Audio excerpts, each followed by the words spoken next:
আসসালামু আলাইকুম প্রিয় ভাইয়েরা। আসলে আমরা তো প্রবাসে থেকে আর যে প্রান্তেই থাকি দেশটাকে সবচেয়ে বেশি ভালোবাসি, কিন্তু দেশের যেই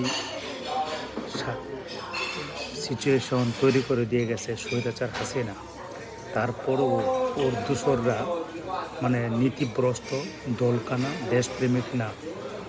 গতকাল আমাদের ডক্টর মোহাম্মদ ইউনূস স্যার, উনি কোনো ব্যক্তি কারো গোষ্ঠীর না, উনি আমাদের জাতীয় সম্পদ, একজন নোবেল বিজয়ী। এত বড় সম্মানী মানুষটারও ওদের মুখ দিয়া যাই খুশি তাই বলে।